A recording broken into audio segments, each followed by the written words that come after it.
मेरा प्रणाम, आदाब, सत श्री अकाल, सलाम, नमस्ते, जय हिंद, जय भारत। तो आज का टेस्ट कैसा रहा बताइएगा। कितने लोगों ने दिया है, एवरेज स्कोर क्या रहा है, ये भी मैं आपको बताने वाला हूँ। तो आज के टेस्ट का एवरेज स्कोर रहा था 38 नंबर, यानी 19 क्वेश्चन एवरेज स्कोर था। एक विद्यार्थी के आए थे, पूरे में से पूरे नंबर यानी 60 में से 60 नंबर 30 क्वेश्चन एक विद्यार्थी ने किए थे। बाकी आप कमेंट करते रहो किसके कितने हैं, मैं देख लेता हूँ कितने साथी लोग जुड़ रहे हैं। प्रकाश कुमार जी, आपको भी नमस्कार। मधुसूदन शर्मा जी, अंजलि मेघवंशी जी, राज पुनिया जी, मोनिका सोलंकी जी, रामकिशन जाट जी, प्रमोद मीणा जी, नमस्कार आप सभी को। तो सभी एक बार क्लास को शेयर कर दें और फिर आ जाइएगा, अपन चर्चा करते हैं। देखिएगा कि आपने क्या गलती की है और उस गलती के अंदर सुधार क्या किया जाए। अभी जो आपके टेस्ट चल रहे हैं एक निदानात्मक परीक्षण की तरह है, डायग्नोस्टिक टेस्ट की तरह है। आपकी कमजोरियों का आपको पता लगता है ताकि आप उसमें क्या कर सके, सुधार कर सके। तो एक बार सभी साथी लोग आ जाए ताकि अपन चर्चा करते हैं, आज की टेस्ट की व्याख्या करते हैं। क्वेश्चन नंबर 1 आपको दिखाई दे रहा है बोर्ड पे। अनु कुमारी जी, आपको भी नमस्कार। मोनिका सोलंकी जी, नमस्कार। तो एक बार सभी साथी लोग क्लास को शेयर करते हैं। 2-3 मिनट 4 मिनट लेट आते हैं क्योंकि कभी कभार मैं भी लेट कर देता हूँ 2-3 मिनट, और या फिर ऐसे हो जाता है कि गुरुजी आते ही बात करेंगे तो 2-3 मिनट अपन लेट ही चलते हैं लाइव। एक बार क्लास को शेयर करके आए सभी साथी लोग। चलो आइए अब प्रारंभ करते हैं बिना किसी का इंतजार किए हुए। मैंने आपको बता दिया कि आज का जो एवरेज स्कोर रहा है वो रहा है आपका 38 नंबर, यानी 19 क्वेश्चन। 30 क्वेश्चन थे आपके, टोटल 60 नंबर का था, जिसमें से 38 जो नंबर है वो आपका एवरेज स्कोर रहा है। मनोज जी, जय श्री राम। सभी को नमस्कार। एक बार क्लास को सभी साथी लोग शेयर करके आ जाए। आइएगा साथियों, क्वेश्चन नंबर 1 की चर्चा करते हैं, जैसा कि आपको अपनी स्क्रीन के ऊपर दिखाई दे रहा है। बिना अपने समय को जाया किए हुए करते हैं प्रारंभ। आइए, आते जाएंगे, बाकी साथी लोग जुड़ते जाएंगे, कोई दिक्कत नहीं है। देखिए, क्वेश्चन नंबर 1 आपको अपनी स्क्रीन के ऊपर दिखाई दे रहा है। क्वेश्चन नंबर 1 आपका क्या कहता है? वास्तविक तथा काल्पनिक संख्याओं के समुच्चय को क्या कहते हैं? वास्तविक तथा काल्पनिक संख्याओं के समुच्चय को क्या कहते हैं? आज के एक क्वेश्चन में शायद टाइपिंग मिस्टेक थी, तो वो भी मैं आपको बता दूंगा, कोई दिक्कत नहीं है। व्याख्या करते हैं तब उस समय मैं आपको बता देता हूँ। रमेश कुशवाहा जी, राधे राधे। मनोज जी, जय श्री राधे राधे। देखिए, वास्तविक तथा काल्पनिक संख्याओं के समुच्चय को क्या कहते हैं? तो जितनी भी संख्याएं होती हैं उनको क्या कहा जाता है? उनको कहा जाता है समिश्र संख्याएं। समिश्र संख्याएं, कॉम्प्लेक्स नंबर, कॉम्प्लेक्स। जब संख्या पद्धति के अंदर बात करते हैं तो समिश्र संख्याएं, कॉम्प्लेक्स नंबर, उनको डिवाइड करते हैं दो भागों में डिवाइड करते हैं। एक तो होता है आपका वास्तविक संख्याएं, वास्तविक संख्याएं यानी रियल नंबर, रियल नंबर। और एक होता है आपका काल्पनिक संख्या। एक कौन सी होती है आपकी? काल्पनिक संख्याएं, यानी इमेजिनरी नंबर, इमेजिनरी नंबर। तो इन संख्याओं को क्या कहते हैं? यानी आपसे पूछा जा रहा है कि वास्तविक संख्याएं काल्पनिक संख्याओं के समुच्चय को, इस सेट को क्या कहेंगे? तो आपका आंसर रहेगा समिश्र संख्याएं, यानी कॉम्प्लेक्स नंबर। तो क्वेश्चन नंबर 1 का आपका राइट आंसर हो गया 4। गुड्डू जी नमस्कार। मनोज जी बिल्कुल सही बता रहे हैं। जो साथी टेस्ट नहीं दे पाते हैं वो यहाँ देख लिया करो, साथ साथ में ये देख लिया करो कि मैं क्या करना चाहता हूँ, गुरु जी क्या। ये नहीं है कि किसी के 30 में से 30 सही हो रहे हैं, 30 के 30 क्वेश्चन सही हो रहे हैं, फिर भी व्याख्या आपको देखनी चाहिए ताकि आपको ये पता चले कि हम लोग किस तरीके से कर रहे हैं और गुरुजी आपको किस तरीके से यानी 20 मिनट के अंदर सारे सारे क्वेश्चन करने का तरीका को, क्या तरीका आपको बताया जा रहा है। ठीक है, देखिए आगे चलते हैं, क्वेश्चन नंबर 2 की चर्चा करते हैं। क्वेश्चन नंबर 2 की चर्चा करते हैं। क्वेश्चन नंबर 2, क्वेश्चन नंबर 2 आपका क्या है? क्वेश्चन नंबर 2 ये है कि संख्या 45267, 45267, 45,267 में 2 का स्थानीय मान आपसे पूछी जा रही है। प्लेस वैल्यू, आपसे प्लेस वैल्यू पूछी जा रही है, स्थानीय मान आपसे पूछा जा रहा है। तो बोलो ये आपका 2, आगे इधर कितने डिजिट है? 2 डिजिट, 0 लगा, ये ले। आपका राइट आंसर क्या हो जाएगा? 3 नंबर का आपका ऑप्शन रहेगा जिसके अंदर आपका है 200। तो आपका राइट आंसर क्या रहेगा?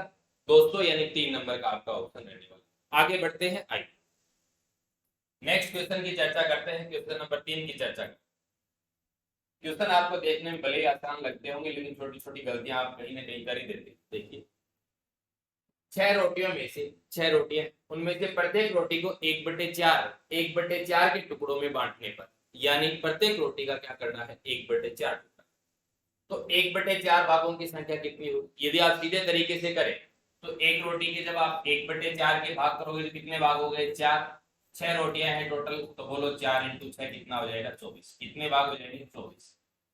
या फिर यदि और दूसरे तरीके से कर रहे हैं, टोटल रोटी कितनी है, रोटियां हैं आपकी 6, ठीक है, और 1/4 के टुकड़ों में बांटना है, तो ये लीजिए 1/4 का भाग दे दो, फिर ये 4 ऊपर चला जाएगा, ये लीजिए 6 × 4 बोलो कितना आ जाएगा आपका, 24। तो 1/4 भागों की संख्या कितनी होगी, 24। तो आपका राइट ऑप्शन हो जाएगा 3 के अंदर 4 नंबर ऑप्शन। चले आगे, नेक्स्ट क्वेश्चन की चर्चा करते हैं। नेक्स्ट क्वेश्चन की चर्चा करते हैं, क्वेश्चन नंबर 4। मैं बार बार कहता हूं कि चाहे रीट लेवल फर्स्ट का टेस्ट हो, लेवल 2 वालों को भी देना चाहिए। कारण ये है इसके पीछे कि आप यदि लेवल 2 वाले भी इस पेपर को यदि देते हैं तो इसके अंदर आपके बहुत सारे टॉपिक ऐसे हैं जो कॉमन, तो आपके वो भी तैयार हो रहे हैं, फ्री के अंदर मिल रहा है टेस्ट, तो आपको टेस्ट देना चाहिए, अवश्य देना चाहिए। 35 नहीं 5/3 में कितने 1/9 शामिल, कितने 1/9 शामिल? तो देखिएगा, 35 से 5/3 को क्या करूंगा, 35 × 3 105, 105 और 5 कितने हो गए, 110। इसको मैं लिख सकता हूं 110/3। इसके अंदर 1/9 कितने शामिल, तो इसके अंदर 1/9 का भाग दे दो, ये 110 बटे आ गया आपका 3, 9 ऊपर चला जाएगा, यानी 1/9 के अंदर 9 ऊपर चला गया। 3 से काटता हूं, ये लीजिए 3, 110 × 3 बोलो कितना आ जाएगा आपका, 330, यानी 1/9 कितने होंगे, 130। तो आपका राइट आंसर क्या रहेगा, सॉरी 330 रहेंगे। तो आपका 1 नंबर का ऑप्शन हो जाएगा, 4 के अंदर आ जाएगा आपका 1। 4 के अंदर आपका क्या आ जाएगा, 1 आ जाएगा। चले आगे नेक्स्ट क्वेश्चन पे। गुड्डू जी 4 के अंदर ये बता रहे हैं, मोनिका सोलंकी जी 4, डी पीछे वाले में बता रहे हैं। अच्छा, आइए आगे चलते हैं, क्वेश्चन नंबर 5 की चर्चा करते हैं। आइए क्वेश्चन नंबर 5। क्वेश्चन नंबर 5 आपका गुणनखंड का क्वेश्चन है। क्या है, 4x ब्रैकेट में लिखा हुआ x माइनस वाई का गुणनफल क्या हो? तो 4x को x से करेंगे तो 4x स्क्वायर, माइनस का चिन्ह हो गया। 4x को फिर y से करेंगे तो ये लीजिए 4x y हो गया, जो आपके 2 नंबर ऑप्शन में है। तो 5 का क्या हो जाएगा, 5 नंबर का राइट आंसर रहेगा 2। कुछ क्वेश्चन पेपर के अंदर इजी भी आते हैं, तो इस टेस्ट सीरीज के अंदर आपको कुछ क्वेश्चन इजी भी मिलते हैं। नेक्स्ट क्वेश्चन की चर्चा करें, क्वेश्चन नंबर 6 की चर्चा करते हैं। क्वेश्चन नंबर 6, क्वेश्चन नंबर 6 है आपका 42, 63 और 140 में से आपसे पूछा जा रहा है महत्तम समापवर्तक बताओ। एचसीएफ आपसे पूछा जा रहा है, यानी हाईएस्ट कॉमन फैक्टर आपसे पूछा जा रहा है। तो किस तरीके से निकालेंगे, या तो आप इस तरीके से यानी इसके अंदर भाग देकर देखो, या फिर आपके पास ऑप्शन है उसमें से कोई हाईएस्ट संख्या लीजिए, हाईएस्ट संख्या ले, ताकि इस तीनों के अंदर क्या चला जाए, भाग। 21 का भाग इसमें जा रहा है, इसमें जा रहा है, लेकिन इसमें नहीं जा रहा है। 14 का किसमें जाएगा, इसमें चला जाएगा। 9 का किसमें जाएगा, इसमें चला जाएगा। लेकिन 7 का देखिए, 7 का इसमें भी जाएगा, इसमें भी जाएगा और इसमें भी जाएगा। तो आपका राइट आंसर क्या हो गया, 6 के अंदर 4। 6 के अंदर आपका राइट आंसर क्या हो गया, 4। बिल्कुल मनोज जी आप सही बता रहे हैं। आगे चलते हैं, आइए नेक्स्ट क्वेश्चन की चर्चा करते हैं। Question number 7। Question number 7, class कहाँ पे होती है, कौन से चैनल पे होती है, ये मैं टेलीग्राम के अंदर डाल देता हूँ। आप सभी साथी लोग डीके एजुकेशन बाय दिनेश दसवां के नाम से टेलीग्राम ज्वाइन कर ले, ताकि आपको टेस्ट संबंधी जो भी सूचना होती है वो वहां पर मिल जाती है। किस समय कौन सा टेस्ट डाला जाता है वो भी आपको सूचना मिल जाती है। और यदि मान लीजिए बीच में किसी एक दिन टेस्ट नहीं होता है तो वो भी सूचना आपको मिल जाती है, ताकि आपको ज्यादा समय खराब ना करना पड़े। आगे देखिएगा नेक्स्ट क्वेश्चन, 10 गाय 10 बोरी घास 10 दिन में चर सकते हैं, तो बताओ 20 गाय 20 बोरी घास कितने दिन में चर सकते हैं? तो आप ध्यान रखा करो MDH/W ये लगा दिया, ठीक, यहाँ पे आदमी, ठीक है, डे यानी दिन हो गए, H यानी घंटे हो गए, W आप यानी वर्ग हो गए, ठीक है। MDH/W वाला सूत्र काम में लिया करो। अब देखिए यहाँ पे आदमी की जगह क्या है गाय, ये लीजिए। इसमें यदि 2 का मान दिया गया तो 2 रख दो, एक उड़ा दो, कोई दिक्कत नहीं। 10 बोरी घास, यानी वो घास खा रही, ये कार्य हो गया उसका, तो बटे में बोलो क्या आ गया 10। कितने दिन में, 10 दिन बराबर। इधर क्या कह रहा है कि 20 गाय, गाय कितनी 20, 20 बोरी घास, तो कार्य क्या हो गया 20 बोरी घास खा रही। दिन आपको निकालने, ये लीजिए यहाँ पे मैंने डी कर, ठीक है। देखो 10 से 10 कैंसिल आउट, 20 से 20, डी का मान क्या आ गया 10, तो डी का मान क्या आ जाएगा 10 दिन। तो आपका राइट आंसर क्या रहेगा 10 दिन, तो 7 के अंदर हो जाएगा आपका 1, 7 के अंदर आपका क्या हो जाएगा 1 हो जाएगा। चले आगे नेक्स्ट क्वेश्चन की ओर। अब धीरे धीरे सभी साथी लेट जुड़ रहे हैं, समय पर जुड़ा करो ताकि हर एक चीज यहाँ पे इंपॉर्टेंट होती है। आगे चले क्वेश्चन नंबर 8 की बात करें। अपन यहाँ पे किसी प्रकार की कोई फालतू बात नहीं करते, सिर्फ और सिर्फ क्वेश्चन करते हैं, तो आपको समय पे जुड़ना चाहिए। देखिएगा क्वेश्चन नंबर 8 आपका क्या कहता है। अब इस क्वेश्चन के अंदर, ये एक बार पटवारी के अंदर पूछा हुआ क्वेश्चन है, इंपॉर्टेंट क्वेश्चन है, अच्छा क्वेश्चन है, शानदार क्वेश्चन। देखिएगा सतत 7 संख्याओं का औसत n है। गणित के कभी भी क्वेश्चन को समझे बिना आगे पेन ना चले, जब आपके समझ में आ जाता है तभी आप उस क्वेश्चन को करें। सतत 7 संख्याओं का औसत n है, इसका मतलब मैं क्या समझा, यानी लगातार कोई 7 संख्या है, उसका एवरेज यानी औसत कितना है n।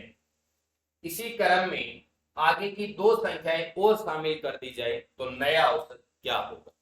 अब देखिए मैं ये पूरा का पूरा ही बता देता हूं कंसेप्ट क्या है। देखिए यहां से आपसे क्वेश्चन पूछ सकता है कि आगे की 1 संख्या शामिल कर ले, पीछे की 1 संख्या शामिल कर ले, आगे की 4 संख्या शामिल कर ली जाए, पीछे की 4 कर ली जाए, आगे की 8 संख्याएं शामिल कर ली जाए, और बाद में आपसे पूछ ले कि एवरेज पे क्या प्रभाव पड़ेगा या फिर नया औसत क्या होगा।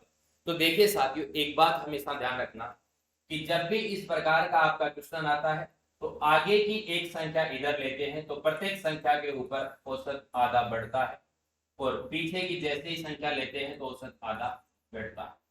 एक संख्या लगातार संख्याओं की बात कर रहा हूं, सम और विषम की बात नहीं कर रहा, लगातार संख्याओं की बात कर रहा हूं। पीछे की 1 संख्या शामिल करोगे तो आधा औसत घटेगा, आगे की 1 संख्या शामिल करोगे तो औसत आधा बढ़ेगा। अब यदि इस क्वेश्चन को करें तो 7 संख्याओं का औसत n है, इसी क्रम में आगे की 2 संख्याएं, एक संख्या लेते तो n प्लस आधा हो जाता, 2 संख्या करें तो आधा और आधा 1 हो गया, तो बोलो आपका क्या हो जाता n प्लस 1।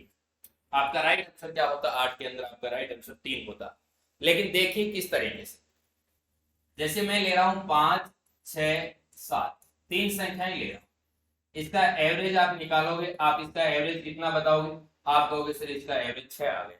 चाहे बीच की संख्या निकाल दो, चाहे प्रथम पद प्लस अंतिम पद बटे 2 कर दो, 5 और 7 12, 12 का आधा 6।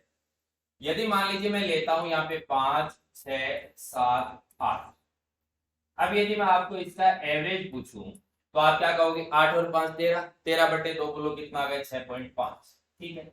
अभी मैंने बताओ 7 से आगे 1 संख्या शामिल की, एवरेज बोलो क्या हो गया 6 से 6.5, आधा बढ़ गया। यदि मान लीजिए इस तरीके से होता आगे की, यहाँ 5 6 7 है, इसकी वजह यदि मैं 2 संख्या और शामिल कर लूं 8 और 9, तो देखिए 5 6 7 8 और बोलो 9।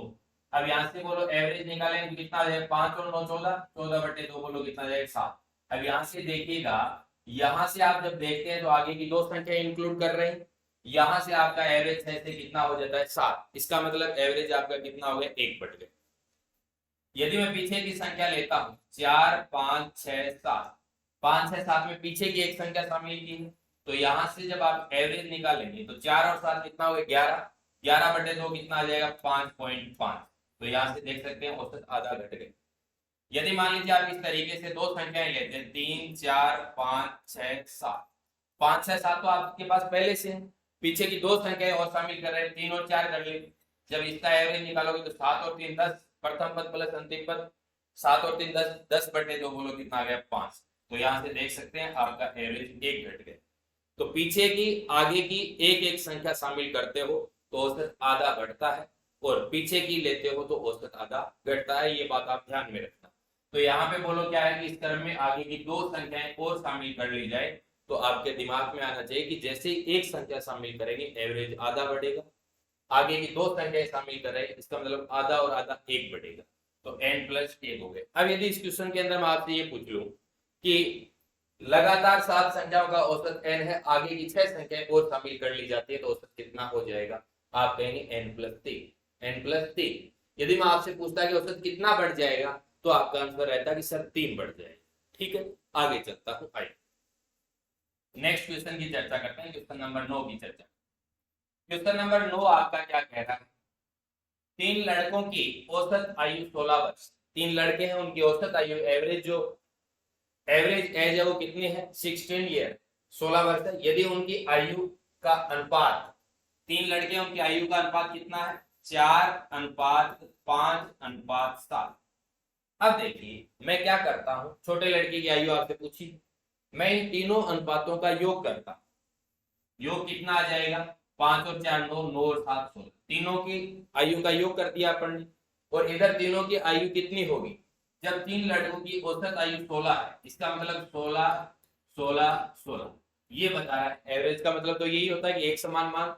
तो बोलो कितना होगा? 16 × 3 48। अपन यहाँ बोल रहे हैं कि तीनों की आयु का योग कितना? 16। इधर बोलो कितना हो रहा है? 48। एक का मान कितना आ गया? 3। आपसे एक यूनिट का मान 3 आ गया। आपसे क्या पूछा जा रहा है कि सबसे छोटे लड़के की बताओ। तो 4 5 7 में छोटा कौन सा होगा? 4। आप कर देंगे 4 × 3, आपका आंसर आ जाएगा 12। तो अब 12 आपके कौन से ऑप्शन में है? 2 नंबर ऑप्शन में। तो 9 के अंदर आपका क्या हो जाएगा? 2 हो जाएगा। चलो आगे नेक्स्ट क्वेश्चन की ओर चलते हैं। आइए क्वेश्चन नंबर 10 की चर्चा करते हैं। आइए क्वेश्चन नंबर 10 सिंपल इंटरेस्ट, साधारण ब्याज का क्वेश्चन है। क्वेश्चन आपका क्या कहता है? देखिए बहुत अच्छा क्वेश्चन है।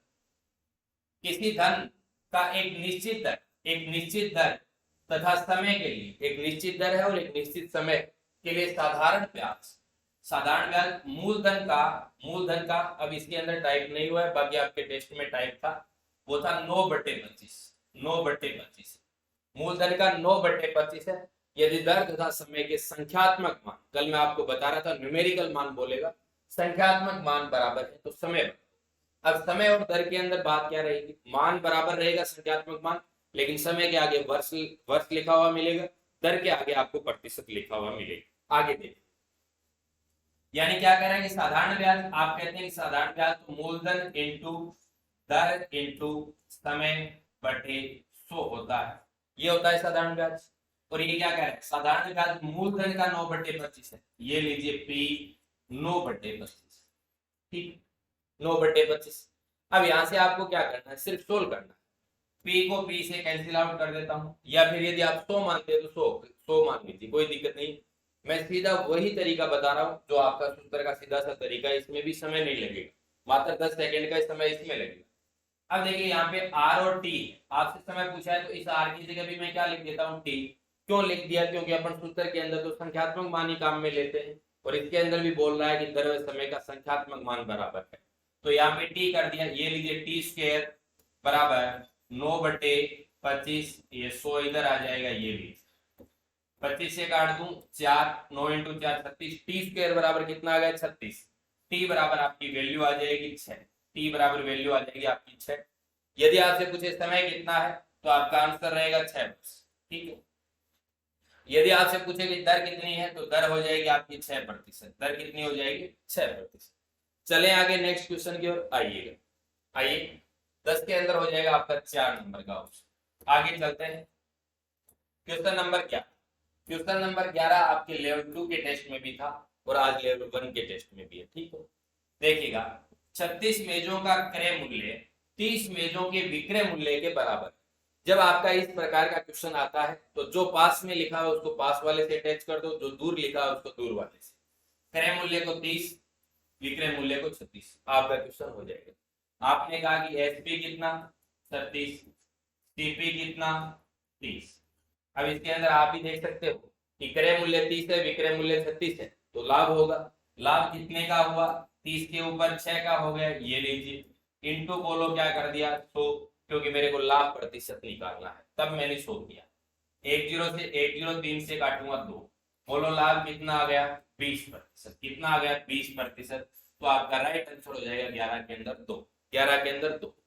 कुछ विद्यार्थी ये सोच रहे हैं सर ये रेशियो से भी निकलता है, बिल्कुल रेशियो से भी निकलता है। देखिए जितने भी तरीके होते हैं वो सारे के सारे देख लिया करो जब मैं आपको यहाँ एक्सप्लेन कर रहा हूँ, क्या पता कौन सा तरीका आपके दिमाग में बैठ जाए और पेपर के अंदर आप कौन सा तरीका अप्लाई करें। ठीक है, अब देखिएगा, आप इस तरीके से कह सकते हैं कि 36 मेजों का करें, यानी 36 सीपी बराबर किसके है, 30 मेजों के विक्रय मूल्य, 30 एचपी कर दी, सेलिंग प्राइस हो गया। यहाँ से सीपी बटे एसपी निकाल दो, यानी क्रय मूल्य और विक्रय मूल्य का अनुपात निकाल दो, रेशियो निकाल दो। ये लीजिए, सीपी बटे जब मैं एसपी करूंगा तो यहाँ पे 30 रह गए, एसपी तो बटे में आ गया, 36 30 के बटे में चला जाएगा, ये कैंसिल आउट हो रहा है, 6 से 6 काट दिया 5, ये लीजिए 5 बटे 6।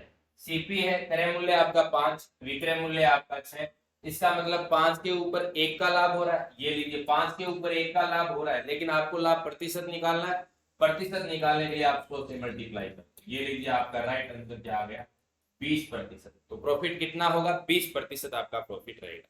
चले आगे नेक्स्ट क्वेश्चन की ओर आइए, क्वेश्चन नंबर 12 की चर्चा करते हैं इसी क्रम में। क्वेश्चन नंबर 12 आपका क्या कहता है देखिएगा, क्वेश्चन नंबर 12 आपका कहता है दोस्तों कि किसी मेज को 950 रुपए में बेचने पर 5% की हानि होती है। वो वस्तु अपने आप में 100% थी, जब उसको 5% हानि पर बेच दिया तो उसे 950 रुपए प्राप्त हुए, यानी 100% में से 5% की हानि हुई, तो बताओ कितने प्रतिशत बचा, 95%। और इसके बराबर आपका क्या हो गया, 950 रुपए, 950 रुपए। 1% का मान निकालो पहले, 1% का मान निकालेंगे, बोलो कितना आ जाएगा, 10 रुपए। 1% का मान कितना आ गया आपका, 10 रुपए। अब बोलो क्या कह रहा है कि 1040 रुपए में बेचने पर कितना, कितने प्रतिशत का लाभ, यानी लाभ कितना होगा। इसका मतलब 1040 रुपए में, तो देखिएगा मैं क्या इसको 104 से मल्टीप्लाई कर दूं तो बोलो क्या हो जाएगा, 1040 रुपए हो जाएगा। तो इधर भी 104 से मल्टीप्लाई कर दो, ये लीजिए, तो आपका कितना आ जाएगा, 104। तो 104% बराबर 1040 आएगा। अब देखिए यहाँ पे बोलो कितने में बेचे, 104% के बराबर 1040 है, 100% वो वस्तु खुद अपने आप में थी, तो बताओ 100% स्वयं थी, तो 104% के अंदर बेच रहा है, इसका मतलब 4% का लाभ हो रहा है। तो आपका राइट आंसर क्या हो जाता है, 4%। तो 12 के अंदर आपका क्या हो जाएगा, 1। 12 के अंदर क्या हो जाएगा आपका, 1। अब मैंने सीधे तरीके से कर दिया, आप किस तरीके से करते हैं वो आप जाने। यदि आप इस तरीके से नहीं कर रहे तो ऐसे तरीके सीखें, ताकि आपके 20 क्वेश्चन गणित के आते हैं वो मात्र और मात्र 10 या 12 मिनट के अंदर हो जाए, और फिर सेक्शन वीडियो की क्वेश्चन आप 5 मिनट में कर दे, 17-18 मिनट के अंदर आपकी गणित कंप्लीट हो जाए। अभ्यास करते रहेंगे, देखते रहेंगे, सीखते रहेंगे, तो अपने आप ही सही समय पर पेपर हो जाएगा। आगे चलते हैं, नेक्स्ट क्वेश्चन की चर्चा करते हैं, क्वेश्चन नंबर 13। क्वेश्चन नंबर 13, एक त्रिभुज में विकर्णों की संख्या, यानी विकर्णों की संख्या डायगोनल नंबर आपसे पूछी जा रही है। तो एक त्रिभुज के अंदर देखिएगा विकर्णों की संख्या क्या होती है, 0।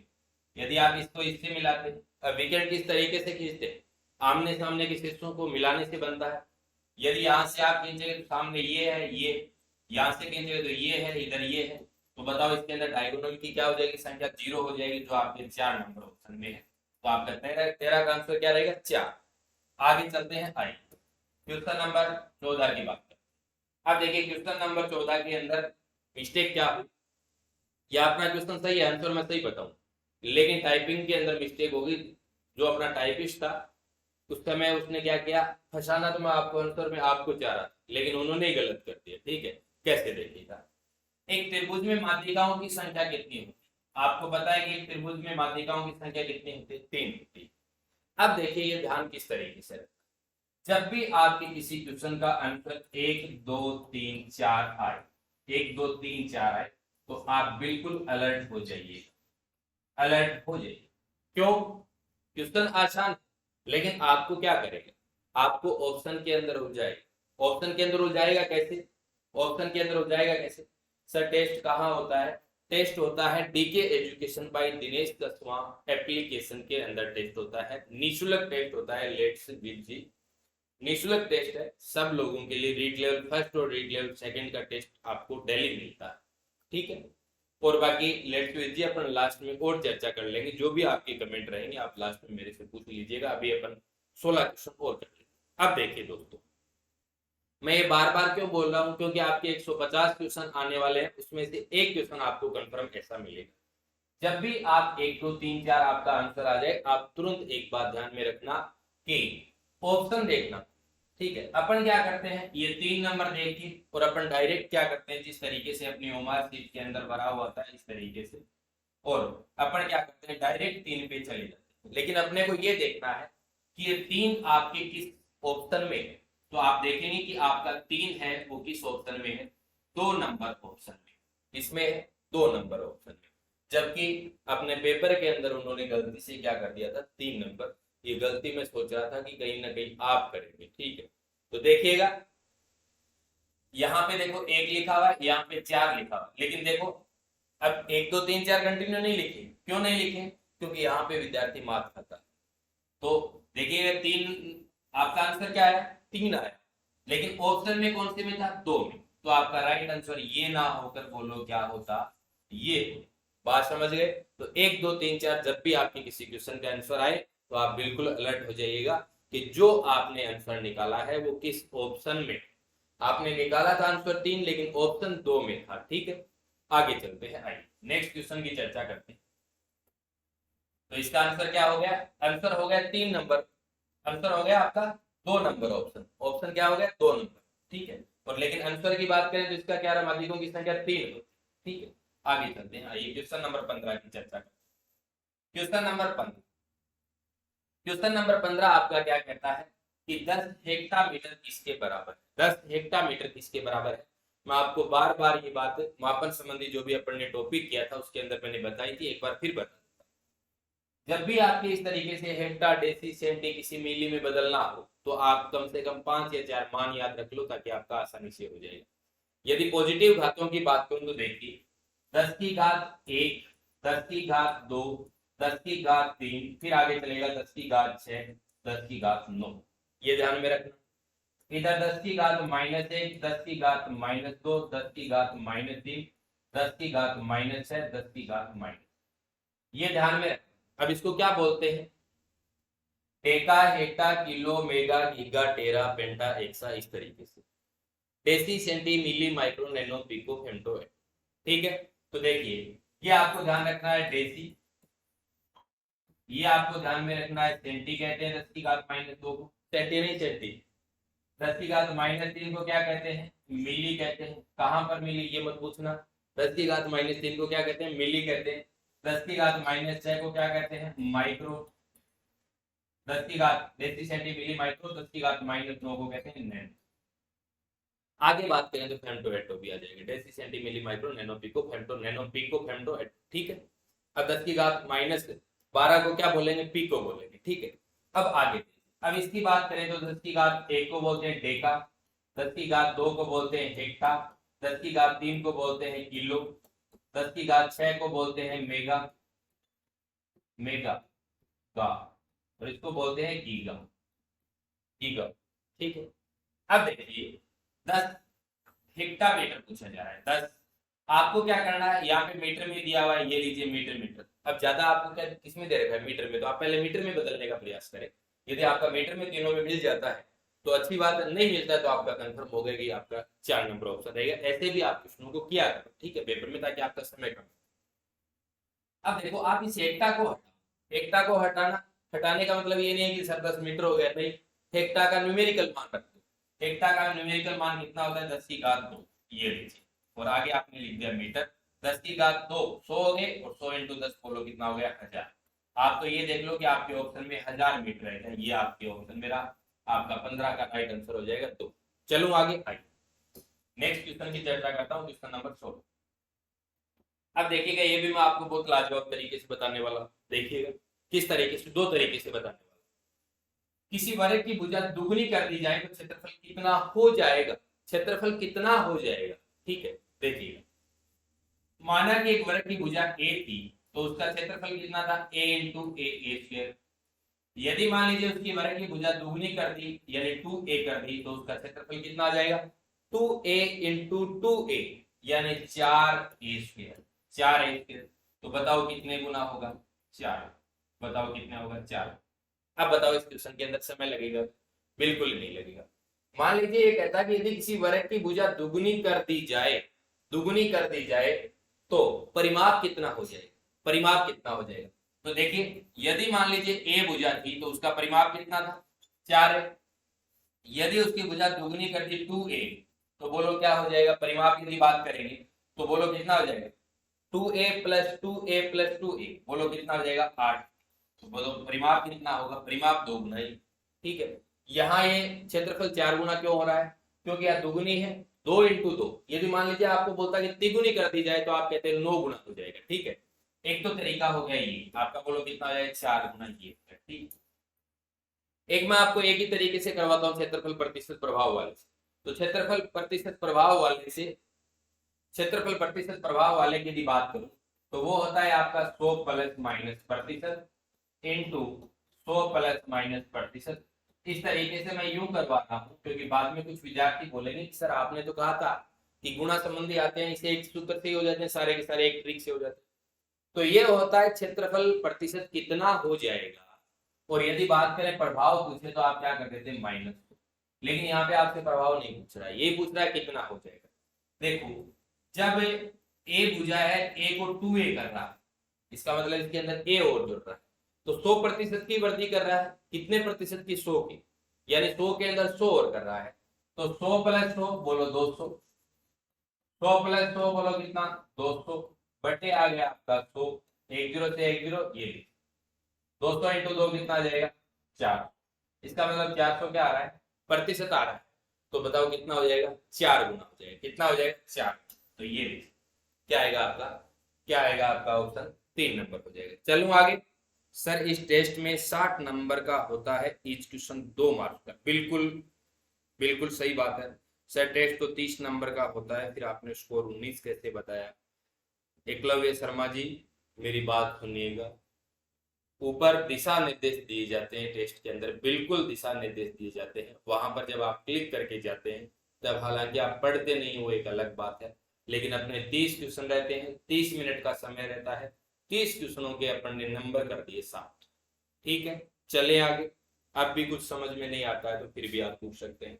अच्छे साथी जुड़े रहिएगा, बहुत कुछ सिखाने वाला हूँ, पेपर तक आपको सिखाने वाला हूँ। जैसे ही आपकी पात्रता परीक्षा हो जाएगी उसके बाद अपन मेन परीक्षा की रणनीति बनाएंगे। ठीक है, आइए चलिए क्वेश्चन नंबर 17 की चर्चा। क्वेश्चन नंबर 17, जब तक आप मेन परीक्षा तक इन टेस्ट सीरीज के साथ बने रहोगे, मैं ये दावा करता हूं कि हर एक टॉपिक की हर टाइप इसके अंदर इंक्लूड हो जाएगी, हर एक टॉपिक की हर एक टाइप इंक्लूड हो जाएगी। अलग अलग टाइप से हर रोज एक क्वेश्चन उठता है, और आप जितने भी क्वेश्चन करेंगे लगभग आपकी 40-20 फर्स्ट लेवल के 20 सेकंड लेवल, जब आप 40 टेस्ट दे देंगे इसका मतलब आपके 1200 क्वेश्चन हो गए। 1200 क्वेश्चन बहुत होते हैं। ठीक है, आगे आइए चले। 1200 क्वेश्चन करने का मतलब आपने गणित के सारे लगभग क्वेश्चन कर लिए। ठीक है, और यदि बात करें जिसके अंदर 800 तो आ गए आपके गणित के, 800 गणित के आ गए, और 400 आ गए आपके शिक्षण विधियों के। 400 क्वेश्चन कवर हो जाएंगे इससे आपके शिक्षण विधियों के। अब उन 800 क्वेश्चनों में लेवल 2 वालों के कितने आएंगे, लगभग 600, क्योंकि 100-200 क्वेश्चन किसके आ जाएंगे, लेवल फर्स्ट के। इसी तरीके से लेवल फर्स्ट के कुछ लेवल 2 वाले टॉपिक नहीं, तो आप लगभग यूं मान के चलो कि 1000 क्वेश्चन कर लेंगे इन टेस्ट सीरीज के माध्यम से। आइए बिना समय गवाए किसी प्रकार की अपन बातें नहीं करते हैं। ठीक है, समय पहले स्टार्ट होते ही कर लेते हैं, 2 मिनट बाद, लास्ट में 2 मिनट में आपको पता। देखिए उस आयत की परिमिति कितनी होगी जिसकी एक भुजा 10 सेंटीमीटर का विकर्ण 26 सेंटीमीटर। किसी प्रकार का कोई सूत्र लगाने की आवश्यकता नहीं है, पहले आप डायग्राम बनाओ इस तरीके से।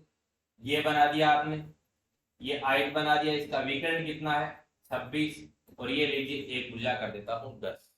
कोई बात नहीं, 10 ये लो चाहिए। आपको पता है कि आयत के प्रत्येक कोण का मान कितना होता है, 90 डिग्री। यहाँ पाइथागोरस प्रमेय अप्लाई हो जाएगी। पाइथागोरस प्रमेय क्या कहती है, लंब का स्क्वायर प्लस आधार का स्क्वायर बराबर कर्ण का स्क्वायर। यानी इसका मान निकालना पड़ेगा आपको पहले। क्यों, क्योंकि परिमिति पूछी है, परिमाप पूछा है, लंबाई आपको निकालनी पड़ेगी। जब आपकी लंबाई निकल कर आ जाएगी, चौड़ाई आपके पास है, तो आप परिमाप निकाल देंगे। देखिएगा किस तरीके से करें। कुछ विद्यार्थी ये सोच रहे हैं सर आपने 10 यहाँ लिखा, यहाँ क्यों नहीं लिखा।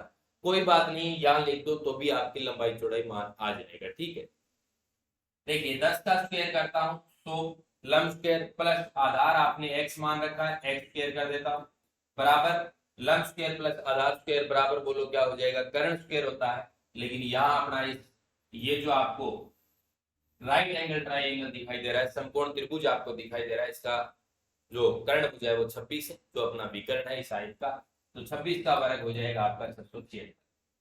एक्स स्क्वायर का मान निकालूंगा, ये 100 माइनस में इधर जाएगा, 676 माइनस 100 हो जाएगा आपका 576, और x का मान जब आप निकालोगे 576 का रूट करोगे, बोलो कितना आ जाएगा, 24। इसका मतलब ये 24, ये 24, ये 10, 24 और 24 48, 48 और 10 58, 58 और 10 68, बोलो 68 सेंटीमीटर आ जाएगा। आपका राइट ऑप्शन 17 के अंदर क्या हो जाएगा, डी ऑप्शन आपका रहेगा 68 सेंटीमीटर।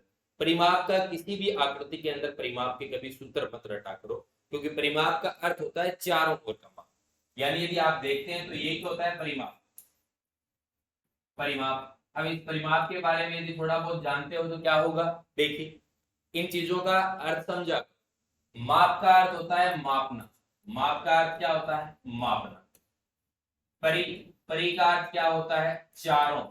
परि का अर्थ क्या होता है, चारों ओर। यदि आपने संस्कृत हिंदी के अंदर उपसर्ग देखे हो, आ उप अप अति धेनु सम सु नी वी निरे निस दुर दुस पर प्रा प्रति परि, ये परि वो है, पापा वाली परि नहीं है। पापा वाली परि के अंदर री बड़ी होती होगी, लेकिन ये कौन सी परि है, ये उपसर्ग है, पापा वाली परि नहीं। परि उपसर्ग है जिसका अर्थ क्या है, चारों ओर। ठीक है, अब देखिए चारों ओर का माप, यानी चारों ओर का माप, तो यहां से लेकर स्टार्ट कर दो, 24 10 34, 34 और 24 और 10, बोलो कितना आ जाएगा आपका 68 सेंटीमीटर। यदि आप इस तरीके से करते हैं sir, 2l + 2b 2l + b करते रहो, कोई दिक्कत नहीं। चले आगे, चले आगे। फिर रिजल्ट में तो 30 में से नंबर आते हैं गुड्डू जी, आपके 60 में से आते हैं। हाँ बिल्कुल, नंबर 60 में से आते हैं, ठीक है, हाँ बिल्कुल। आगे चलते हैं, ठीक है। 18 नंबर की बात, 18 नंबर क्वेश्चन देखिएगा। अब यहाँ भी मैं आपको बहुत अच्छे तरीके से लॉजिक बताने वाला हूँ, किस तरीके से आपको किया जाए, ठीक है। 6 सेंटीमीटर भुजा का एक शीशे का घन पिघलाया जाता है, पिछलाया नहीं हो सकता है, पिघलाया जाता है, और उसके 27 समान घन बनाए जाते हैं। अब जैसे ही किसी आकृति को पिघलाकर बनाया जाए, तो एक बात ध्यान में रखना कि वहां आपसे पूछना जाता है कुछ आयतन संबंधी, वॉल्यूम संबंधी। किसी वस्तु को पिघलाया जाता है, जैसे ये आपकी बोतल, ठीक है, ठोस बोतल होती, यदि मैं इसको मान लीजिए पिघलाकर ये सिलेंडर रूप में है, और बाद में मैं इसका क्या बना देता, गोला बना देता, तो यहाँ पे चर्चा किसकी करता है, वो आयतन संबंधी चर्चा करता है। बोतल हाथ में ले ली तो पानी भी पी ले, तो देखिएगा अब किस तरीके से सीधी भाषा में यदि बात करें, इस प्रकार से आपके बहुत सारे क्वेश्चन होते हैं, आपके हर एक कंसेप्ट आपका क्लियर हो जाएगा। देखो, शीशे का एक बड़ा घन, इस तरीके से बड़ा घन, जो भी आप इस तरीके से माने कोई दिक्कत नहीं है, ठीक है, जैसे भी मान, ठीक है, कोई आकृति होगी, चलो मैं घन ही बना देता हूँ, ठीक है। एक बड़ा घन वर्गाकार रूप में लिख रहा हूं, ठीक है, ये आपका एक बड़ा, ठीक है, पूरा ही बना देते हैं। ये आपका बड़ा घन, इस घन को पिघलाकर 27 छोटे छोटे घन बना दिए जाते हैं, यानी इस तरीके से 27 छोटे छोटे घन बना। अब देखो आप क्या है कि इन चीजों के कंसेप्ट समझा, कहीं भी आपको रटने की आवश्यकता नहीं पड़ेगी। इस तरीके 27 बना दिए, कितने बना दिए टोटल, 27 बना। अब देखो अपन यही से करेंगे सारा का सारा काम, हर एक कंसेप्ट आपका क्लियर हो जाएगा। देखिएगा, क्या इस घन का जो आयतन होगा, इस घन का जो आयतन होगा, आयतन होगा इन 27 घनों के टोटल आयतन के बराबर होगा या नहीं होगा। यानी ये जो सारा का सारा मटेरियल है इस एक घन का, उस मटेरियल को कितने घनों में बांट दिया, 27 घनों में बांट दिया, बराबर घन है सारे के सारे। तो देखिएगा वो 27 हो गए टोटल, बोलो एक घन का आयतन होगा, एक घन का आयतन होगा वो किससे मल्टीप्लाई कर दिया, 27। इन 27 घनों का आयतन इस बड़े घन के आयतन के बराबर होगा, होगा या नहीं होगा। अब यहां से आपको कुछ नहीं करना है, सीधा आपका आंसर आ जाएगा। देखो इस घन का आयतन बता दो बढ़ेगा, आपको इस तरह इसकी भुजा का मान, इसकी भुजा का, यानी ये जो क्यूब है इसकी भुजा का मान, साइड का मान कितना है, 6 सेंटीमीटर। आप कहेंगे सर 6 × 6 × 6, ठीक है, बराबर आपने लिखा 27, छोटे घन की भुजा का आपको मान निकालना है, तो छोटे घन की भुजा आप चाहे ए मान लो, चाहे एक्स मान लो, चाहे पी मान लो, एक्स से, ए से, पी से जिसको डर लगता है वो चाहे सोना लिख दे, चाहे बाबू लिख दे, कोई दिक्कत नहीं है, आप जो भी लिखे वो स्वीकार है अपने। लेकिन मैं क्या है, ए मान लेता, ए क्यूब हो गया, क्योंकि घन का आयतन क्या होगा, ए इंटू ए इंटू ए होगा। ठीक है, अब देखिएगा साथियों, यहां से सोल्व करना है, सिर्फ सोल्व करना है, 6 अब ये 27 है, ये इसके बटे में आ जाएगा, ये लीजिए 27 को बटे में ले लिया, और यहाँ किसका मान आ गया आपका ए क्यूब का, किसका मान आ गया ए क्यूब का, जबकि आपको मान किसका निकालना है, ए का निकालना है, किसका, ए का।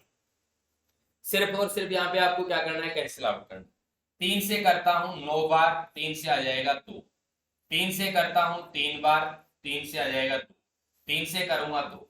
अब देखो 2 इंटू 2 इंटू 2, यहाँ आपका ए क्यूब है, यानी इधर आपके 2 कितने, 3 है, 2 इंटू 2 इंटू 2, 8 करोगे या फिर उसका घनमूल करोगे 2 आएगा, या फिर यहाँ बोलो कितना है, 2 के क्यूब, इधर बोलो कितना है, ए के क्यूब, तो बोलो आपका ए का मान कितना आ गया, 2 आ गया। आपका राइट आंसर रहेगा 18 के अंदर 3 नंबर 2 सेंटीमीटर। अब मैंने आपको एक बात बताई थी, यदि आपके दिमाग में है तो, मैंने कहा था कि जब भी आपका आंसर 1 से लेकर 4 तक आ जाए तो आपको ये देखना है, यानी ऑप्शन के अंदर आप कहीं ना कहीं उलझ ना जाए। तो आपने ये देखा कि यहाँ पे ए का मान आपका क्या निकल कर आया, 2 निकल कर आया। ठीक है, और ये 2 आपके किस ऑप्शन में है ये देखिएगा आप, आपके 3 नंबर ऑप्शन में है। आपके 18 नंबर क्वेश्चन का राइट आंसर तो आपका रहेगा कितना, 2, लेकिन ऑप्शन आपका क्या रहेगा, 3 नंबर। चले आगे, आइए नेक्स्ट क्वेश्चन की चर्चा करते हैं, क्वेश्चन नंबर 19 की चर्चा करते हैं। अब देखिए क्वेश्चन नंबर 19 को कितने आसान तरीके से करते हैं। दो गोलक के पृष्ठीय क्षेत्रफलों का सरफेस एरिया का आपको रेशियो दिया गया है 4:9। आपको किसका रेशियो दिया गया है, ए, कितना दिया गया है, 4:9। अब आपसे पूछा जा रहा है कि इनके आयतनों का अनुपात। अब आयतन के अंदर क्या होगा, गोलक के अंदर तो क्या आता है, आर स्क्वायर होता है, भुजा की बात करें तो आर हो जाएगा, आयतन के अंदर क्या जाएगा, आर क्यूब आ जाएगा, तो आपको डायरेक्ट क्यूब का। यदि मान लीजिए आप यहां से भुजा का रेशियो निकालते तो आप क्या करते, यानी ये आपका यहाँ पे कहीं ना कहीं आर स्क्वायर आएगा या आर आएगा, और आयतन के अंदर क्या आएगा, आर क्यूब आएगा। ठीक है, अब देखिए ये आर स्क्वायर है, आर स्क्वायर का यानी यदि गोलक के पृष्ठीय क्षेत्रफलों की बात करें तो 4 पाई आर स्क्वायर हो गया, यहां से सीधा हो जाएगा आर का मान आ जाएगा। यदि बात करें आयतन की 4/3 पाई आर क्यूब हो जाएगा, लेकिन 4/3 पाई कैंसिल आउट हो जाता है, तो आप डायरेक्ट क्या रखें, आर क्यूब भी ध्यान में रखें। अब देखो यहां से जब करोगे आप, ये स्क्वायर है, आपको सीधा मान निकालना है तो इसका रूट कर दो, 2:3। आपसे किसका पूछा जा रहा है, आयतन का, तो इसका क्या कर दो, क्यूब कर दो, 2 की क्यूब करोगे 8, 3 की क्यूब करोगे 27। ये आपका राइट आंसर क्या आ जाएगा, 8:27, जो आपके 4 नंबर ऑप्शन में। यहां से आपको क्या करेगा, ये दे देगा, ये पूछेगा, ये दे देगा, ये पूछेगा, तुरंत आप मात्र 10 सेकंड में कर देंगे। चलें आगे नेक्स्ट क्वेश्चन की ओर, आइए क्वेश्चन नंबर 20 की चर्चा करते हैं। आइए क्वेश्चन नंबर 20 है कि एक सारणी में पूरे पदों का माध्य, यहाँ पे है माध्य और माध्यिका क्रमशः 5 और 6 है, तो इस श्रेणी का बहुलक बताइए। तो माध्य, माध्यिका और बहुलक के अंदर संबंध क्या होता है, मीन, मीडियन और मोड के अंदर जो रिलेशन होता है वो क्या होता है, एक बहुलक प्लस 2 माध्य बराबर 3 माध्य। अब कुछ इसको इधर उधर माइनस करके करते होंगे, कोई बात नहीं, मैंने सीधा किया है 1 2 3, 1 + 2 = 3, बहुलक, मोड, माध्य मीन और माध्यिका मीडियन। अब देखिए यहां से आपको बहुलक का मान निकालना है, मोड का मान निकालना है, कैसे निकालें, ये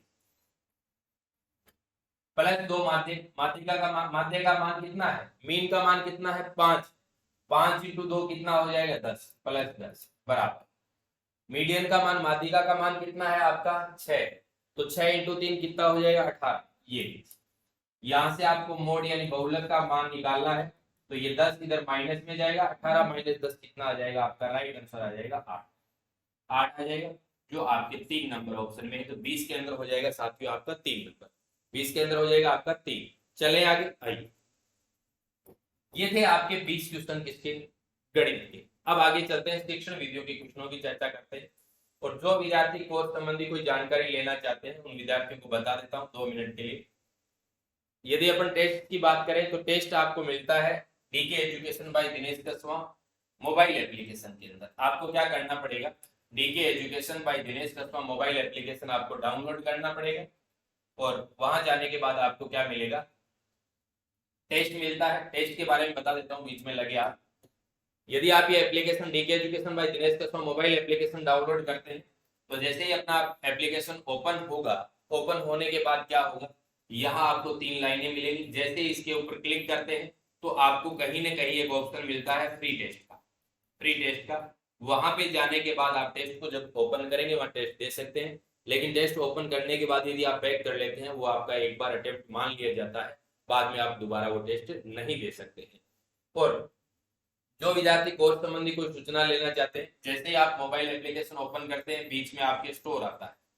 जो विद्यार्थी डाउनलोड करने में गलती कर देते हैं, स्टूडेंट ने चुनकर स्टार्ट में पेरेंट्स चुन लेते हैं, उनको स्टोर दिखाई नहीं देता है, उनको टेस्ट भी नहीं दिखाई देता है, तो आप स्टूडेंट ऑप्शन पर, ठीक है। आज के लिए ऑफर चल रहा है, अभी 12 बजे तक, आज 6 जून 12 बजे तक ऑफर है। आपको लेवल 1 लेवल 2 पात्रता और मुख्य परीक्षा दोनों का कोर्स आपको 499 रुपए में मिल रहा है। रीट लेवल 1 का भी आपको पात्रता और मुख्य परीक्षा का 499 रुपए में मिल रहा है। गणित फाउंडेशन कोर्स की यदि बात करें तो इसके अंदर आपको 24 टॉपिक मिलते हैं, 24 टॉपिक इसके अंदर करवाए हैं, ये भी आपको 499 रुपए में मिल रहा है। आज के लिए ऑफर है, बाद में इसकी जो रेट लिस्ट है वो बढ़ा दी जाए। यदि आप इस कोर्स का फायदा उठाना चाहते हैं, इस ऑफर का फायदा उठाना चाहते हैं, कोर्स का सब्सक्रिप्शन लेना चाहते हैं तो आप आज ले सकते हैं। और यदि किसी प्रकार की कोई समस्या आती है, कोई जानकारी लेनी होती है तो 9812398103 के ऊपर कॉल करके या व्हाट्सएप के माध्यम से सूचना ले सकते हैं। तो चलें आगे बढ़े। और यदि मैं बात बताऊं कि टॉपिक आपको किस तरीके से मिलते हैं, प्रत्येक टॉपिक के आपको हस्तलिखित नोट भी दिए जाते हैं, प्रत्येक टॉपिक के आपको हस्तलिखित नोट मिलते हैं और आपको वीडियो क्लास भी मिलती है। प्रत्येक टॉपिक के आपको प्रैक्टिस सेट भी दिए जाते हैं और प्रत्येक टॉपिक के आपको प्रैक्टिस सेट के वीडियो के माध्यम से सॉल्यूशन करवाए जाते हैं। इसी तरीके से शिक्षण विधियां कंप्लीट करवाई हुई लेकिन नोट्स मिलते हैं शिक्षण विधियों के भी, उसके वीडियो मिलते हैं आपको, उसके प्रैक्टिस सेट भी मिलते हैं। प्रत्येक टॉपिक वाइज आपको प्रैक्टिस सेट मिलते हैं और प्रैक्टिस सेट के वीडियो सॉल्यूशन भी आपको मिलते हैं। आज के लिए रात्रि 12 बजे तक ये ऑफर चल रहा है। अब चलते हैं अपने 21 नंबर क्वेश्चन की तरफ। आइए क्वेश्चन नंबर 21। क्वेश्चन नंबर 21 आपका ये है कि गणित सही मायनों में क्या है। गणित आपका सही मायनों में क्या है, तो गणित आपका जो सही मायनों में है वो क्या है, अमूर्त विज्ञान। बोलो क्या है आपका, अमूर्त विज्ञान। तो आपका 21 नंबर का राइट आंसर रहेगा आपका 2 नंबर का ऑप्शन। चले आगे क्वेश्चन नंबर 22 की चर्चा करते हैं। आइए क्वेश्चन नंबर 22 आप अपनी स्क्रीन के ऊपर देख पा रहे हैं। क्वेश्चन नंबर 22 ये कहता है कि गणित को क्या कहा जाता है। गणित को कहा जाता है शक्तिशालियों की शक्ति, या मन की भाषा, या मस्तिष्क का व्यायाम, या विद्यार्थियों का दुष्ट। आपने सोचा कि ये तो हो ही नहीं सकता, शक्तिशालियों की शक्ति है, ऐसे नहीं होगी कि जो शक्तिशाली है उनके पास ही गणित होगा। नहीं, अपने मन की कोई भाषा नहीं, गणित की तो अपनी भाषा है। मस्तिष्क का व्यायाम, मस्तिष्क का व्यायाम ये परिभाषा भी दी थी लेविनिज मोते ने दी थी कि गणित है वो मस्तिष्क का व्यायाम। आगे चले क्वेश्चन नंबर 23। तो आपका राइट आंसर 22 का हो जाएगा, साथियों आपका 3 नंबर का ऑप्शन। आगे बढ़ता हूं इसी क्रम में क्वेश्चन नंबर 23 की चर्चा करता हूं। 23 नंबर क्वेश्चन आपका ये कहता है कि गणित के अध्ययन से एक बच्चे में किस गुण का विकास होता है। गुण का क्या, यानी गणित शिक्षण करेगा बच्चा, गणित शिक्षण करने से या गणित के अध्ययन से बच्चे के अंदर कौन कौन से गुणों का विकास होगा। आप अपने ऑप्शन देखिएगा। तार्किक सोच, बिल्कुल तार्किकीकरण का विकास होता है। विश्लेषणात्मक सोच का भी विकास होता है। आत्मविश्वास भी बढ़ता है जब वो गणित शिक्षण करता है, तो उसके अंदर उसका क्या होता है, आत्मविश्वास भी बढ़ता है। तो आपका राइट आंसर क्या हो जाएगा, सभी। उपयुक्त सभी वाले ऑप्शन के अंदर एक बात भी ध्यान रखना, यदि आपको तीनों के तीनों नहीं आते हैं फिर भी आप करते हैं। यदि आपको कोई 2 ऑप्शन के बारे में यदि आपको पता है कि ये 2 तो कन्फर्म, तो आपका तुरंत आंसर क्या हो जाना चाहिए, उपयुक्त सभी। मैं आपको साथ साथ में ये भी बताता हूँ कि आपको क्वेश्चन करना किस तरीके से, क्वेश्चन आप किस तरीके से करें, ठीक है। आगे बढ़ते हैं क्वेश्चन नंबर 24 की चर्चा। क्वेश्चन नंबर 24 आपका ये कहता है साथियों कि गणित की समाज में आवश्यकता है, अपने समाज में गणित की आवश्यकता क्या है, तो ये आप लोग जानते हैं। व्यापार और उद्योग में, अपने समाज के अंदर जो व्यापार और उद्योग किए जाते हैं उसके अंदर भी गणित गणित की आवश्यकता होती है, लेन देन में भी होती है। तो बताओ एक व दो दोनों, आपका राइट आंसर 24 के अंदर क्या हो जाएगा, 3 हो जाएगा। बढ़ता हूं आगे, क्वेश्चन नंबर 25 की चर्चा करता हूं। आइए, क्वेश्चन नंबर 25 आपका ये कहता है कि अंक गणित शिक्षण, अर्थमेटिक की बात करता है, शिक्षण का उद्देश्य। तो अर्थमेटिक अपने दैनिक जीवन के कार्य में भी प्रयोग में ली जाती है, व्यवहारिक उपयोग में भी आती है और मजदूरी एवं व्यवसाय हेतु भी होती है। तो आपके 25 नंबर क्वेश्चन का भी राइट आंसर क्या हो जाएगा, 4। 25 नंबर का आपका राइट आंसर क्या हो जाएगा, 4 नंबर। आगे चलता हूं, नेक्स्ट क्वेश्चन नंबर 26 की चर्चा करता हूं। क्वेश्चन नंबर 26 की चर्चा करें, प्रायोजना विधि, प्रोजेक्ट मेथड की बात कर रहा है। प्रायोजना विधि में कुल कितने मुख्य सोपान होते हैं, तो प्रायोजना विधि प्रोजेक्ट विधि के अंदर मुख्य सोपान कितने होते हैं, यानी 6 होते हैं। कितने होते हैं, 6। अब मैं एक क्वेश्चन आपके आने वाले टेस्ट सीरीज के अंदर ये भी पूछूंगा कि प्रायोजना विधि के सोपान सही क्रम में बताइए, तो आपको प्रायोजना विधि के 6 के 6 सोपान आपको पता भी होना चाहिए। आगे चलते हैं, आइए क्वेश्चन नंबर 27। क्वेश्चन नंबर 27 के अंदर देखिएगा, क्वेश्चन नंबर 27 की बात करें कि निम्न में से सर्वे सामग्री है, आपसे ऑडियो एड्स के बारे में पूछ रहा है कि ऑडियो एड्स कौन सी है। तो आप कहेंगे सर टेलीविजन की बात करेंगे आपकी, सर ये तो दृश्य सर्वे होती है, ऑडियो विजुअल एड्स। यदि वीडियो टेप की बात करें तो ये ऑडियो वीडियो होगी। फिल्म स्ट्रिप की बात करें तो ये क्या होगी, वीडियो, तो सॉरी विजुअल, दृश्य दृश्य होगी, बोलो क्या होगी, दृश्य होगी। और वीडियो टेप की बात करें तो ये बोलो क्या होगी, दृश्य और सर्वे, ऑडियो विजुअल। टेप रिकॉर्डर की बात करें तो ये आपकी क्या है, ऑडियो है, ऑडियो है, ऑडियो है। ठीक है, तो आपके राइट आंसर 27 का रहेगा 4। चलता हूं आगे बिना आपका समय जाया किए हुए। आगे क्वेश्चन नंबर 25 की चर्चा करते हैं, क्वेश्चन नंबर 28 की चर्चा करते हैं। क्वेश्चन नंबर 28 आपका क्या कहता है, साथियों देखिएगा। ब्लूम, बीएस ब्लूम के ज्ञानात्मक पक्ष की बात कर रहा है, ज्ञानात्मक पक्ष के वर्गीकरण में निम्नतम उद्देश्य की बात करता है। यानी यदि उद्देश्यों की बात करें तो इसके अंदर कौन कौन से आते हैं, 3 आते हैं। आपका ज्ञानात्मक पक्ष आता है, कॉग्निटिव डोमेन आता है, एक आता है आपका भावात्मक पक्ष यानी अफेक्टिव डोमेन आता है, एक आता है आपका क्रियात्मक पक्ष जिसे आप मनन चालक पक्ष भी बोलते हैं, साइकोमोटर डोमेन। इसके आपको इंग्लिश टर्म्स भी थोड़े थोड़े ध्यान में होने चाहिए। यदि बात करते हैं अपन ज्ञानात्मक पक्ष की, कॉग्निटिव डोमेन की, तो बीएस ब्लूम ने दिए, बीएस ब्लूम कब दिया, 1956। ये आपकी कौन सी शक्तियों से संबंधित होता है, जो आपकी बौद्धिक शक्तियां होती हैं, मानसिक शक्तियां होती हैं, उनसे आपका कौन सा संबंधित होता है, ज्ञानात्मक पक्ष होता है, आपकी बौद्धिक शक्तियों से संबंधित होता है। अब यदि बात करें कि इसके उद्देश्य कितने, 6। निम्नतम आपका क्या बताया, ज्ञान। बोलो क्या बताया, ज्ञान यानी नॉलेज। क्या हो गया, नॉलेज, नॉलेज। दूसरे की बात करें तो ये हो गया आपका अवबोध।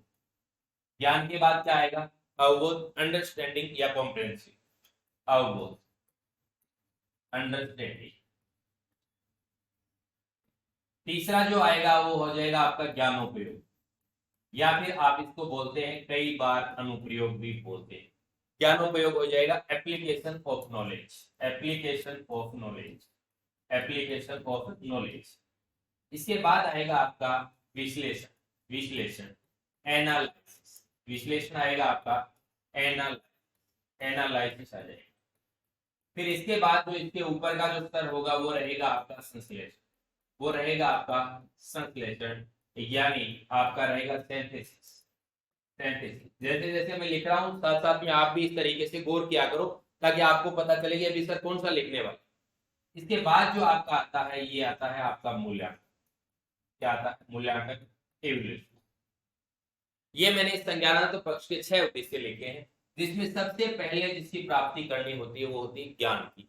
जब ज्ञान की प्राप्ति हो जाती है उसके बाद अवबोध की, उसके बाद होती है ज्ञानोपयोगी, उसके बाद करना सीखता है विश्लेषण, उसके बाद होता है संश्लेषण और लास्ट में क्या किया जाता है, मूल्यांकन। तो निम्नतम यदि उद्देश्य की बात की जाए तो वो होता है आपका ज्ञान। आपसे यहाँ से क्वेश्चन किस तरीके से पूछेगा, आपसे पूछे निम्नतम उद्देश्य बताओ, ये इस तरीके से इस क्रम में बढ़ते हैं। निम्नतम हो जाएगा, आपसे पूछ रहा है ज्ञान। ज्ञान, नॉलेज। तो 28 के अंदर आपका एक हो जाएगा। मैं आपको इससे रिलेटेड और भी क्वेश्चन बता रहा हूँ। यदि आपसे पूछे उच्चतम उद्देश्य तो आपका रह जाएगा मूल्यांकन। अब कई बार आपसे क्वेश्चन इस तरीके से भी पूछ लिए जाते हैं, इसकी क्रिया सूचक के संबंधी जो भी है वो तो एक आगे के हैं, लेकिन ये अभी यदि यहाँ तक की बात करें तो यहाँ आपसे ये भी पूछ लिया जाता है कि निम्न में से ज्ञानात्मक पक्ष का उद्देश्य नहीं है। आपके 3 ऑप्शन इसमें से मिल जाएंगे। एक ऑप्शन कोई भावात्मक का रख देगा, आग्रहण रख देगा, रिसीविंग कर देगा। ठीक है। यदि मान लीजिए इस तरीके से भी पूछ सकता है कि निम्न में से ज्ञानात्मक पक्ष का उद्देश्य है, तो आपको इन 6 में से एक मिल जाएगा, इन 6 में से, और 3 हो सकता है वो भावात्मक पक्ष के कर दे, अफेक्टिव डोमेन के कर दे, हो सकता है वो आपको साइकोमोटर डोमेन के भी दे दे। आगे चलते हैं, आगे चलते हैं सेकंड लास्ट क्वेश्चन की बात करते हैं। फौजी प्रवृत्ति के ऊपर बल देने वाली विधि, फौजी प्रवृत्ति के ऊपर कौन सा मेथड बल देता है? वो होता है आपका अन्वेषण, यानी अन्वेषण विधि या फिर खोज विधि, जिसके प्रवर्तक कौन माने जाते हैं? H.E. आर्मस्ट्रॉन्ग। H.E. आर्मस्ट्रॉन्ग, ध्यान रखना हेनरी एडवर्ड आर्मस्ट्रॉन्ग है। अब एक बार यहां से क्वेश्चन पूछा गया है कि H.A. आर्मस्ट्रॉन्ग या H.E. आर्मस्ट्रॉन्ग, तो आपका रहेगा H.E. Armstrong, H.E. आर्मस्ट्रॉन्ग। आगे चलता हूं, आइए आज का स्टेज सीरीज का लास्ट क्वेश्चन है, क्वेश्चन नंबर 30। मैंने ये कहा था कि प्रत्येक क्वेश्चन के अंदर, प्रत्येक टेस्ट सीरीज के अंदर आपको एक परिभाषा मिलती है।